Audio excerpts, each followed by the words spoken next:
Hello, my name is Alex Watson. I am the co-founder and CEO over at Fastlane Labs. For the last year, myself and the rest of the team at Fastlane have been working on an execution abstraction protocol called Atlas. We are extremely excited about it. We find it to be groundbreaking, not just in terms of what it empowers devs to do, but also in terms of how it adds decentralization and positive user outcome to a stack that, for the most part, seems to be trending away from those two things. But the biggest problem we've run into, by far, is that it is extremely difficult to explain what execution abstraction is. And the reason why is because execution is just by itself already extremely abstract. There's not really a granular form or design or requirement for execution. And so to abstract something that's already abstract leaves a lot of people confused. And for us, one of the best ways that we've found to explain what it is not by saying exactly how we abstract the execution, but instead to explain what the benefits are. First and foremost, execution abstraction allows any front-end app, wallet, etc., to define and expand upon the context in which any sort of operation is executed within. This means setting what happens before, setting what happens afterwards, as well as the relationship that operations inside of the same transaction have with each other. We think this is very, very powerful. We think that by taking not just an operation and fulfilling it, but by defining before, after, and in between, apps, front ends, wallets, etc., are able to gain significant control over the outcome. One such way in which this manifests is defining who can execute an operation on behalf of somebody else, as well as which operations can interact with another operation, as well as how they interact. What criteria do they have to meet in order to interact? What information is shared between them? As well as, perhaps most importantly, what conditions must be met for the transaction to be valid? Do these operations have to combine to fulfill some sort of requirement? Or can these operations, maybe one of them make a request, perhaps an intent, and another one fulfill it? This is the kind of thing that execution abstraction allows to be granularly defined. Perhaps more interestingly, though, is it also allows the definition and the identification of who can capture and who can internalize any value generated or created by an operation. And most importantly of all, especially if you are an app front end or wallet, is what happens to that value. Is it leaked? Is it lost to builders, to validators, to other adversarial actors who profit from value leakage? Or is it internalized and redirected back to the users, to perhaps a DAO treasury, perhaps public goods funding?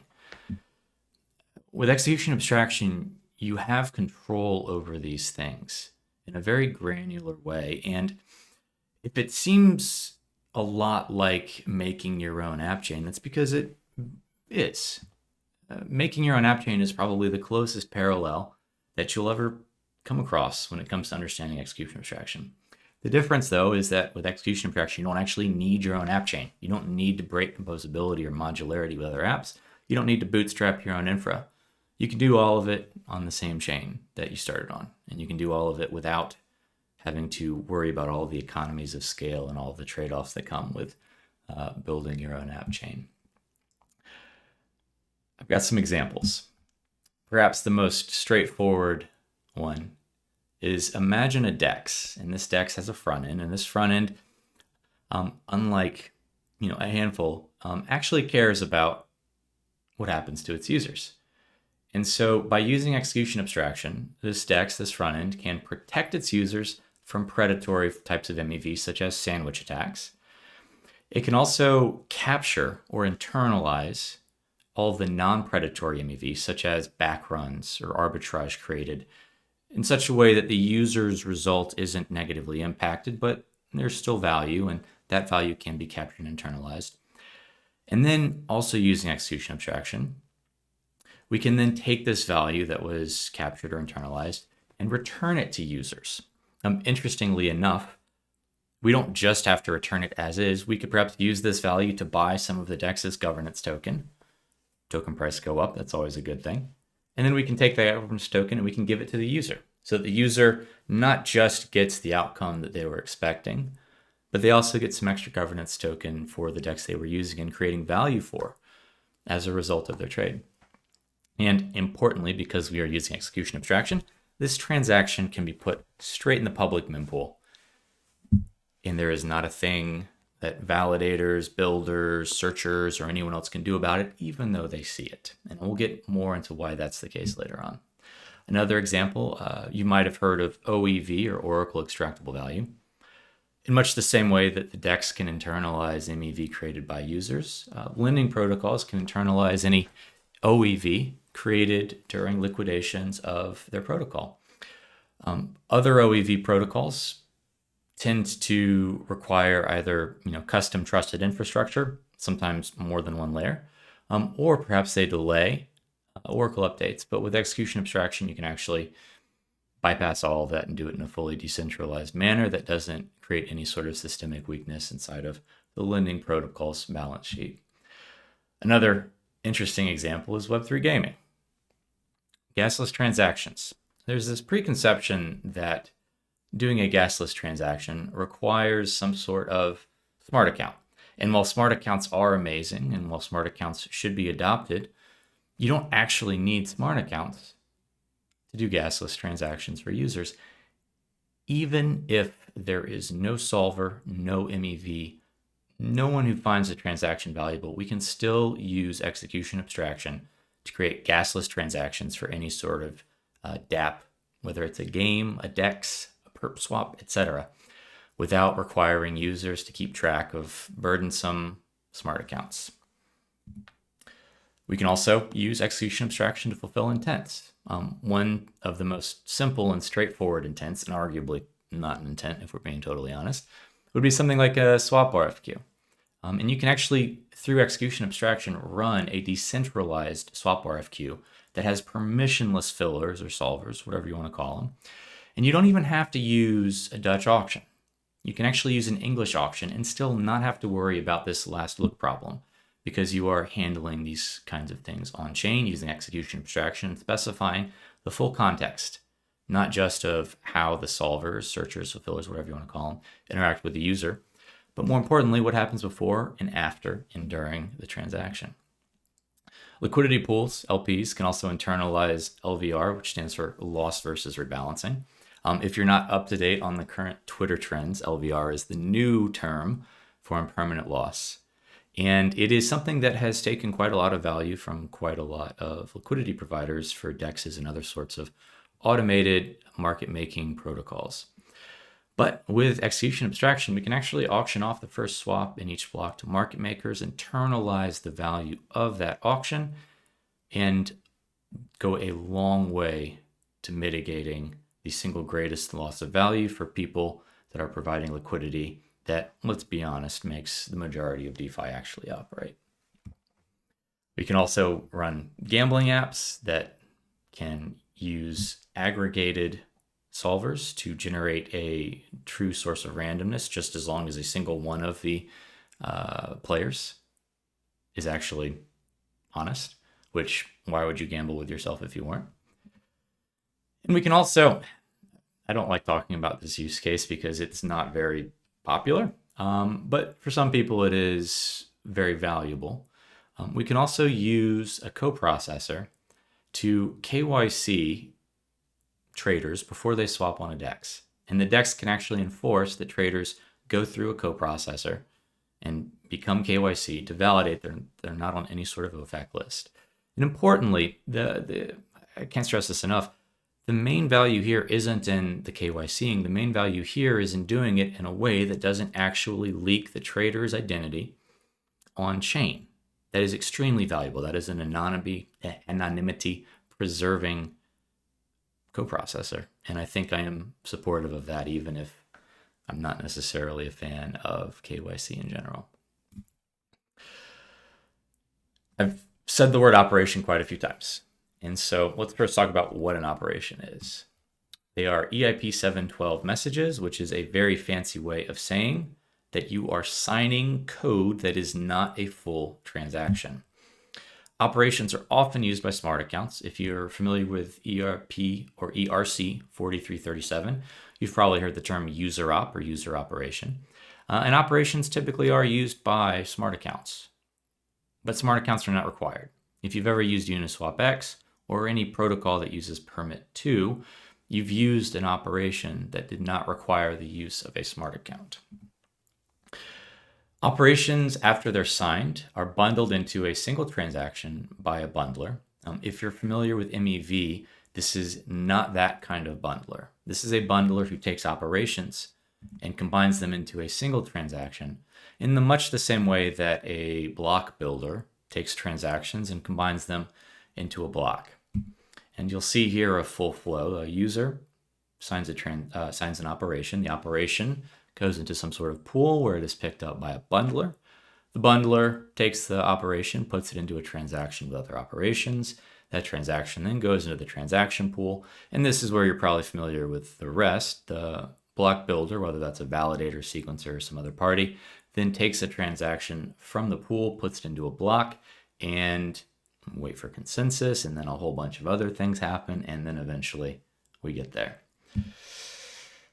The key, though, and the single most important aspect of execution abstraction is that we are bundling operations into a single transaction. And that is a critically important distinction that, like, if we're being honest, if we didn't do that, then quite a few things would start to break down. And there's a few reasons why a single important transaction is necessary. First, if you think back to the previous slide, block builders or sequencers or whatever you want to call them only have the ability to sequence transactions. They don't sequence operations inside of the transaction, nor could they if they wanted to, not unless they have a quantum computer and can hack your private key, which would not be good. The neat thing about execution abstraction is that by taking different operations and by putting them together into a single transaction, we can effectively sequence at the front end or the API level, at the dApp level even. It's the kind of granularity that you would typically only get if you ran an app chain, except here we don't have to because we're literally just zooming in more, taking operations and cramming them into transactions. There's some gas efficiency benefits from doing this, but if we're being blunt, their main reason, the primary reason, is because we don't trust block builders, we don't trust validators. They are out to maximize value for themselves, and oftentimes that value is coming at the expense of the users that we are trying to protect and whose value we are trying to internalize so that we can give back to them or to other appropriate beneficiaries in the supply chain, which typically isn't the validator or the builder. As much as I love prop shops, if I wanted to give money to high-frequency trading teams, I would have just stayed in TradFi. Unlike traditional MEV bundles, in which transactions can only reference prior transactions, execution abstraction allows operations to reference other operations in any direction. This is another huge benefit of having a single transaction, because if you think back on like block builders, you've got a transaction, locks in the state, and then another transaction. It can look at the previous state, but it can't really see much. Importantly, even if you have a transaction, it's not going to be able to look and see what's happening afterwards. With operations and with execution abstraction, putting operations together, these operations can actually check the following operations. It can even simulate them all the way through on chain. Very gas inefficient, but technically possible. And they can execute in a way that allows them to define and to control how they interact. And importantly, whether they all interact or whether one of them reverts, and whether or not they are all or nothing. Extremely importantly, this works regardless of chain reorganizations. And so when you look at MEV, when you look at MEV bundles, it's like, yeah, you can get guaranteed atomicity as long as you trust the prop trading firm that's building the block. No offense to Wintermute or SCP, but it's a trusted guarantee. You're trusting a high frequency trading team to provide you that guarantee. With execution abstraction, it's trustless. And importantly, if there's a chain reorganization, no new trust assumptions and no leakage of value, which is not something that typical traditional MEV relays can offer. It's impossible because transactions leak during reorganizations, even if they're kept private by the high frequency trading teams that you're trusting to keep them private. Importantly, not just do we not have to trust builders, relays, block builders, sequencers, etc., in terms of not leaking information, we also don't have to trust them for atomicity, but we also don't have to trust them in terms of governing how operations interact with each other. It would be an extreme amount of compute required to take different transactions and execute them all together. I know that there are some teams working on it. One of my favorites is a team called Flashbots. They are working on something called Suave. Anoma can do something very similar. There's also a team called Kalani that is building some similarly very cool stuff. But what if we just used smart contracts on the same chain that we're trying to execute on to define how these operations interact? Smart contracts are trustless. It's really that simple. And while you can gain some extremely powerful things by really supercharging the outcome and supercharging the results for users by integrating sovereign networks like Suave, Anoma, and Kalani, at the base level, you can just use a smart contract. That's what they're for. One of the extremely neat things about using smart contracts is that you can actually determine who won an auction on chain. So if you do have some sort of auction-based mechanism, whether this is a MEV backrun or fulfilling an intent, or even just seeing hey, who's going to pay gas for this person if they pay you in some other different token, you can determine all of that on chain.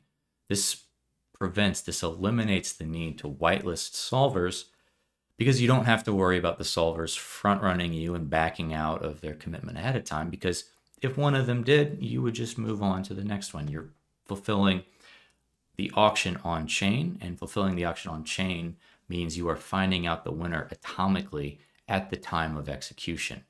There's no gap between determining the winner and executing the winner's transaction. You are jamming the entire thing together into a single atomic transaction, which means that if someone wins, they definitionally have to have been able to fulfill whatever it is they promised to fulfill. No simulations are necessary, which means you don't have a massive trusted infrastructure or have to introduce some sort of long delay that negatively impacts UX in order to force the simulations to be reliable. Also, perhaps, in my mind, this is one of the most exciting aspects of execution abstraction, is that it allows MEV internalization because it is the actual top of the MEV supply chain. It's the king of the food pyramid. With Atlas, which is Fastlane's execution abstraction protocol, it locks in any sort of MEV value internalization when the call data is being encoded. That happens before the wallet even knows the transaction exists. And so when you look at some of the MEV-based RPCs that are out there, such as like MEVBlocker and MEVShare, those are good protocols. Those are good projects. But they're fundamentally centralized because they rely on RPCs. And perhaps more importantly, they're downstream of wallets because they rely on the user to set them as the RPC inside of the wallet. With Atlas, we don't do that. We lock in the value capture at the front end by locking in the solutions as well as the full context of all of the execution, both user and solver, before the call data is even finalized. That means that even if a user were to use something like MEVBlocker or MEVShare, which again are good projects because they help users, but even if a user were to do that, MEVBlocker, MEVShare would be downstream of an execution abstraction system because they are RPC based, which means they only see transactions. They do not see operations unless we explicitly send one of them to them. And by the time they see the full transaction, the value has already been fully internalized. For the same reason that execution abstraction is upstream of MEV-based RPCs, It's also upstream of block builders, who, by the way, we assume are maximally adversarial, unlike the MEV RPCs, which tend to have trusted off-chain agreements with them. It's also upstream of relays, which, again, trusted. And it's also upstream of validators, who we again assume are maximally adversarial. In fact, using execution abstraction, you can take one of these transactions after it's been signed and dump it straight into the public mempool, which used to be the worst place for users. The most decentralized, to be sure, but it used to be the most value extractive place to put your transaction. But with execution abstraction, that's no longer true. Now, with execution abstraction, users probably should start using the public mempool because now they have guaranteed liveness. They don't have all these trusted infrastructure dependencies. They don't have all this extra latency from 3 or 4 different relays. And let's be honest, decentralization is a good thing, and private order flow is a huge risk for centralization of Ethereum and other blockchains. And execution abstraction goes a long way towards solving those problems, protecting users, and getting us back to, honestly, decentralization. Now, with Atlas, we have a variety of different roles. The first is the originator. Typically, this is the user, but we define the originator as the party that initiates an action or request that the other roles then respond to. Now, this could be a user. This could be a retail user who's trying to swap, but this could also be an oracle, could be a bridge, could be some sort of keeper transferring data. The really interesting use cases are actually when the originator is a coprocessor. There is an entire design space that I am extremely excited to talk more about in future videos. Not just when it's a coprocessor, but especially if it were a coprocessor that were a smart contract on something like Suave or Anoma. But in general, the idea here is that the originator is the first party to act when you start looking at how the parties are responding to each other. The second party to act is typically the solver, or solvers plural. With the Atlas design, solving is permissionless. Solvers don't have to be whitelisted because we don't have to trust them, because all of the trust assumptions are handled inside of the Atlas smart contract itself. The solver is the party that responds to the action of the originator, and typically this will break into 2 separate categories. The first is a solver who fulfills the originator's intent if the originator is using an intent design. The second is if the solver is reacting to or performing some other sort of action that is enabled or made possible or triggered by the action of the originator. For instance, the originator could be an oracle, and the solver could then be reacting to the oracle update and start liquidating people that should be liquidated. Another example, the originator could be a bridge, or rather a proof of bridge completing, and the solver could be then executing the final leg of a multi-chain transaction that is dependent on and based upon the result of that proof of bridged assets. The third party, and perhaps the most important party in terms of trustlessness, is the auctioneer. The auctioneer is the party responsible for ranking and sorting solvers to ensure an optimal outcome. Now, there's a key distinction here to make, and that's that the auctioneer doesn't actually pick the winner of any sort of auction.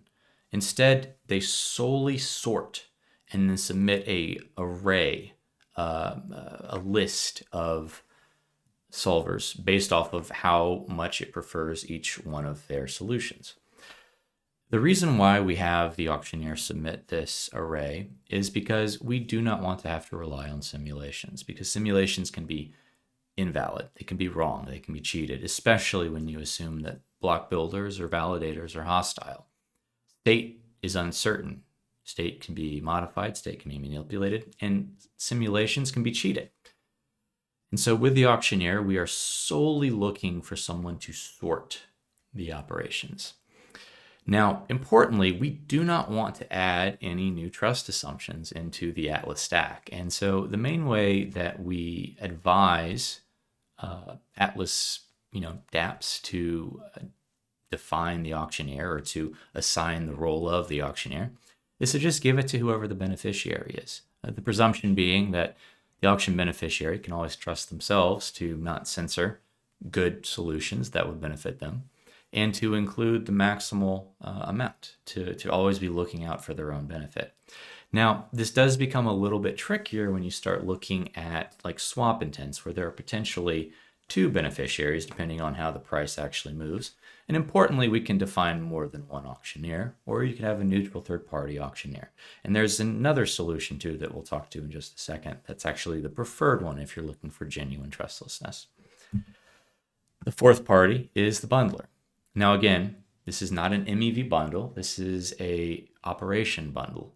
And in this case, the bundler is the entity that takes the operations, puts them into a transaction, signs the transaction, pays the gas, gets reimbursed trustlessly by Atlas, by the contract. And voila, that's the role. The fifth, and perhaps the most eyebrow raising of the different roles, is this operations relay. And the operations relay is a network that's responsible for transmitting operation data between the originator, the solvers, the auctioneers, and the bundlers. And if you are a discerning individual, you've probably picked out the fact that this is a huge centralization vector. If we have a network or a infrastructure that's responsible for conveying operations, it could just censor everyone, like every solver op, every solution other than its own, and capture quite a lot of value. Similarly, the bundler could try to do that, but we've actually built in safeguards to prevent the bundler from doing that. But the reason why we're not too concerned about these centralization vectors is that we can actually handle the majority of them, if not all of them, on chain. When so desired, and this condition is predominantly based on gas efficiency, the roles of the auctioneer, the bundler, and the operations relay can just be handled trustlessly by a smart contract on the target blockchain. Now, am I going to sit here and tell you that running an operations relay on Ethereum mainnet is the most efficient way to spend gas? Probably not. You're probably going to want to take a hit to your decentralization and run some sort of operations relay that is off chain. But for layer 2s that have relatively affordable gas, there's nothing stopping them from running the auctioneer, the bundler, and or the operations relay entirely on chain. And when you combine that level of decentralization with the fact that solving is permissionless, you get a genuinely decentralized, genuinely trustless, genuinely permissionless, like you get all of the perks of DeFi, like all of the things that were supposed to always be happening and which have over time started to get just riddled with centralized, prop trading firms, layers upon layers of trusted relays. This is how we fix that. This is how we get back to, like, in my mind, like the point of DeFi. Let's put the decentralization back in. Just maybe not on Ethereum mainnet because it would be quite expensive from a gas standpoint. So how do we do that? Well, in order to start using execution abstraction, an app, front end, or wallet has to publish an Atlas module. Now this is a smart contract, and this contract defines a few things. Perhaps most importantly, it defines how solver bids are valued. There is a function inside of the smart contract. This function is get bid value, and it allows any module to define an arbitrary definition of how to achieve value. Maybe less is more, maybe more is less. Maybe you want to use a reputation system where the value is based off of who the solver is. Maybe it's like in an arbitrary currency, and so you need to do some exchanges. Maybe you just genuinely want to randomize it because why not? You can do all of that inside of this function, this hook, so to speak, that determines how solver bids are valued. You also want to define who can be the auctioneer. You can typically you want to set the beneficiary, but you can also set backup auctioneers. You can use a trusted third party. You can allow anyone to be the auctioneer if that's suitable for your module. It's completely up to you and whatever would be most appropriate. You can also define who would be the bundler. And again, you can really define anyone. Now, typically, the bundler is a role that is a profitable role. And so the idea with the bundler is that you really want to align that value capture with yourself. We recommend that if the app is sophisticated, if the module is sophisticated, they run their own bundler, because why not? Why leak that value out to other entities? But if the infrastructure is too much of a headache, there are more than a few parties who are extremely respected, extremely high reputation, who would be more than happy to step in and act as bundlers for you. Pimlico, Bloxroute, you can even use Suave to create a smart contract that handles your bundling for you. There's quite a lot of flexibility on all of these roles, and we are extremely excited to see how this, especially the bundler market, plays out. But perhaps the most important thing that you're defining inside of your Atlas module are the hook functions. And these hook functions are defining how the originator and how the solvers interact, such as the hook functions might determine, hey, we're going to check and see how much of a balance does the originator have. We're then going to see what the solver's bid is. We can then use a hook to transfer from the originator to the solver an amount based off of what they're bidding, if this is, let's say, a swap intent. We can then see if the solver is able to fulfill the requirements or the intent as defined by the originator. And this is all handled with hooks, and this is all interactive. It's somewhat recursive. And it all happens in an atomic way. And it's the kind of thing that allows like optimistic solving. It allows optimistic balance transfer. It allows quite a few things, but importantly, in most of all, the main thing that Atlas does is it makes it trustless, so that the originator does not have to trust the solvers. And just as importantly, if not even more importantly, the solvers do not have to trust the originator. And that is extremely important, because once solvers have to start pricing in the risk of an adversarial actor, the user outcome, like the outcome for the auction, the bids, the value that's retained, the value that's internalized, is going to plummet. Because how do you keep things permissionless yet still trust your counterparty? Unless you're using smart contract logic in real time, atomically. And that's what execution abstraction is all about. There's quite a few other things that it can do. At the end of this video, I have a link to the repo as well as a link to the white paper. And I highly recommend that you go through the entire thing if you're intrigued by this subject.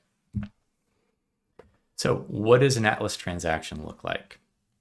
Well, all Atlas transactions, all execution abstraction transactions are to a single entry point contract. Now, this is important because for solvers and users, they need to know that this entry point contract is immutable. They need to know that it's trustless, and they need to know that if they are sending, operations, whether it's the solver or the originator, that they can rely on the trustlessness of this contract. So they all are pointed in the same direction. This also allows for a very modular solving experience, to where apps of entirely different types can go to the same entry point contract, and solvers can solve across a variety of different systems, knowing that it's trustless no matter what, and that they don't have to go in depth evaluating arbitrary trust assumptions for arbitrarily complex modules. So even though this is to a single entry point contract, what the contract does is it'll load up the Atlas module that's intended, that's specified by the transaction, and then it'll start executing the hooks of that appropriate Atlas module. As it is going through these hooks are in addition to all of the safety checks that are ensuring that originators, solvers, auctioneers, bundlers, etc., do not have to trust each other. And so as we are executing through these hooks, there's a pre-user operation hook, there's the user operation, and then inside of a try-catch loop, which is a fancy way of saying that if something fails, we go into the next one, we have a pre-solver hook, we have the solver operation, and then we have the post-solver hook. Once we do find a set of pre-solver, solver, and post-solver that is successful and that pays what it bid, or that did what it said it was going to do, including all of the extra checks inside of the post-solver hook, we then go to an allocate value hook, which takes any value that was captured by the solver, or any value that was fulfilled or sent by the solver, and it distributes it according to the module. Now, this could be such a simple thing as just sending it straight onto the user if it's the gas token like ETH. It could also be something a little bit more involved, such as taking the ETH and buying governance token and then giving half to the user and then burning half to decrease the supply. You can get arbitrarily complex with hook design. You can get extremely complex if you want to. I really look forward to seeing how these hooks are designed on layer 2s or other chains where complexity is not punished the same way it is as on Ethereum mainnet due to the high gas cost. So as an example, I wanted to put together a hook design for, again, the most simple type of execution abstraction, which would be using EA to abstract and retain and internalize all of the value created by a swap on just a generic DEX. Let's call it a Uniswap v2 fork. So the first thing that happens is we've got this pre-operation call, the hook as defined in the module. And what this might do is this might transfer the cell token to an execution environment. Now, this execution environment is going to be a safe, neutral, third-party smart contract that's specifically designed to operate and to execute these hooks, as well as to make sure that the parties don't have to trust each other. This also is one of the reasons why we do not require users or originators to use a smart account. They can if they want to. Smart account usage is great, but smart accounts are fundamentally biased towards the user. Users can arbitrarily change and modify any sort of hooks or modules that's applied to them. We want something that is more deterministic and immutable in order to retain this trustlessness that is an absolute requirement for keeping the whole thing decentralized and permissionless. And so we have created this execution environment. This execution environment will receive the cell token from the user, and it'll also check for sandwiches. You can do that by checking the oracle price, checking the price of the pool it's supposed to swap in to see if the pool price has been manipulated. God bless Uniswap for actually including a liquidity oracle and a price oracle that lets you check against top of block price. But I digress. Then we execute the user operation. The user operation will just call the DEX router's swap function and do the swap. Now, then comes the solver operations. And remember, these solver operations have been pre-sorted by the auctioneer. In this case, the auctioneer might actually be a session key, such that the user is, even without them even realizing it, the user is sorting and then signing. Again, like the user doesn't actually click anything to sign, it's a session key.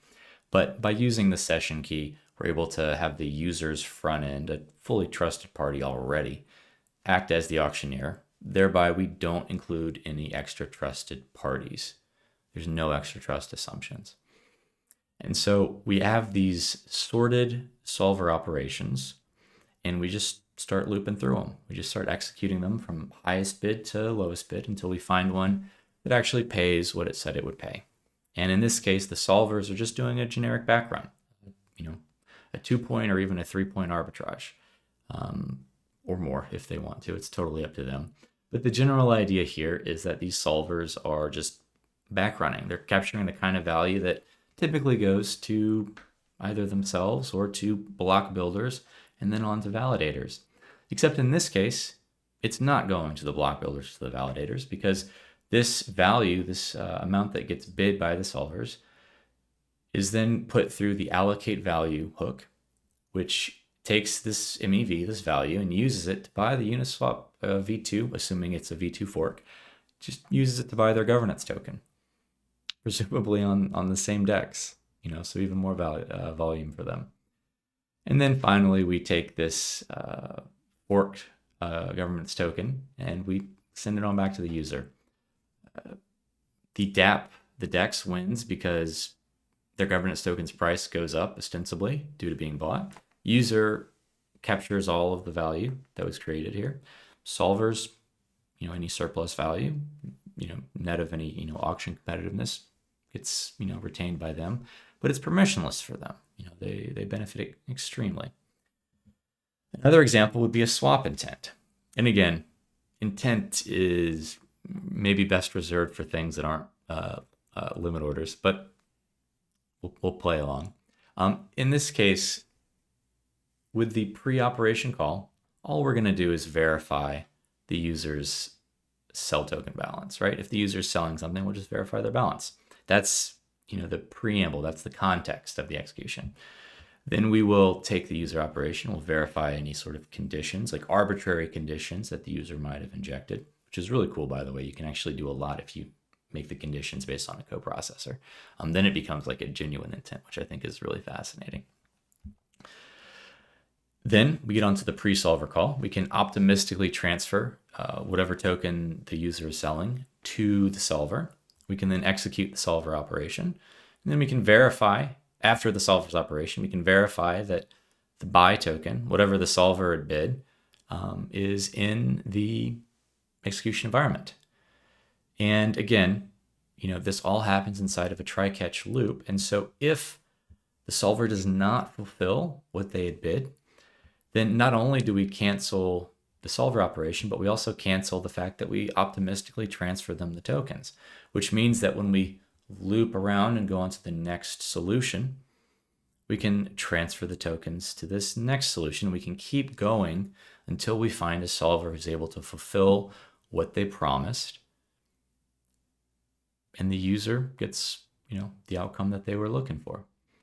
Then once we do find a solver that matched it, we just take the buy token balance from the execution environment. We just send that plus any surplus that's left over back to the user. And we don't even need a post-ops call. We don't even need a verification call. We've already verified everything with this post-solver call inside of the solver loop. So that's a rough overview of how execution abstraction works and how Atlas works. I have done everyone a great disservice. I have grossly oversimplified many of the mechanisms and many of the safety checks and many of the accounting, in particular the accounting, that goes into keeping this whole thing trustless, permissionless, and decentralized. That being said, we do plan to go into that in future videos. We'll make an entire series out of that. Not only will we explain how Atlas works, but we're also going to talk about how people can build their own Atlas module. There are ways to build an Atlas module to wrap around existing dApps to internalize any value that's leaked. But you can also use an Atlas module to create an entirely new dApp from scratch that benefits from connecting to an existing solving network that's permissionless, and that benefits from all of the trustless, easy onboarding that solvers who are connected to Atlas can get. We also will have a video, and this is going to be probably the longest one, that goes over the trade-offs of various auction configurations. I am notorious for disliking Dutch auctions, and the reason I dislike them is because they're horrible. But that being said, Atlas still works just fine with Dutch auctions. And what we'll do is we'll go into how the different auction configurations that are defined inside of an Atlas module can be programmed, how to do duration, how to do solving, even reputation, if that's what you're looking for. And we are going to go very in depth with that, and we're going to make sure that everyone understands how to best design the app, not just to not leak any value, but to make sure that they retain as much as possible by making sure that their design is game theoretically optimal. We're also going to talk, and this will be a fun one, about designing a modular Atlas solver. One of the best things about Atlas is that it takes all of the safety, especially the things that solvers rely on, such as making sure that the user doesn't change their operation or change their intent in between when they sign it and when it actually happens. And so what Atlas does is it just at the base entry point level verifies quite a few of these safety checks and safety mechanisms. What this enables, what this empowers, is modular solving, to where you can make a searcher or a solver or a fulfiller, whatever you want to call it, and you can fulfill a variety of different types of operations, call it an intent or a transaction, whatever you want it to be. And you can do it inside of a singular bot, inside of a singular smart contract, inside of a singular backend or front end or whatever. It's something that's extremely modular, and it's something that's only possible because of the fact that you don't have to break down the safety assumptions arbitrarily across an infinite number of possible configurations. Unified safety is the single biggest value proposition for Atlas. We also, like I referenced this briefly as we were going through, but coprocessor plus Atlas equals crazy cool design. And so we're going to talk about some of the ways that we can use coprocessors to integrate with Atlas and some of the app designs that that will enable. We're also extremely excited about sovereign intent-based systems such as Suave, Anoma, and Kalani. There are others that we are also excited about. Those are just the first three that came to mind. And it's very much a 1+1 = 3 situation. Atlas is amazing, but when you plug it into a sovereign intent-based system, especially one that has innate coincidence of want discovery, as well as innate privacy, you can really unlock novel designs that are, in my mind, just completely next generation. The kind of thing that if you pitched it to someone tomorrow, they would tell you it's impossible. But it's not when you start combining these systems together. We're very excited for that. And there's other stuff too. We'll make videos, especially based on requests. And so as people are starting to dive deeper and deeper into Atlas, into building on Atlas, into solving on Atlas, we'll make sure to create content and explanations and videos that will help people and to really focus in on the parts that we think are most valuable and that most need elaboration upon. But if you can't wait, don't worry, we got you. You can check out the white paper at fastlane.xyz. You go to that website, click the little drop down for white paper, and you can select the Atlas white paper, as well as look at some of our other projects that are already live. You can also check out the actual code repository if you know how to read Solidity. In my mind, there is no substitute for actually just looking at the code and running the actual examples. By the way, both of the examples I went over today, we have not just working examples inside of the code base, but there's actually live demos for both the V2 backrun and the swap intent system. Both of those demos are live on Sepolia right now as of March 25th, 2024. And actually, they've been up for over like 5 months. So if you are interested in hitting the demo up, please email me. It's alex@fastlane.xyz.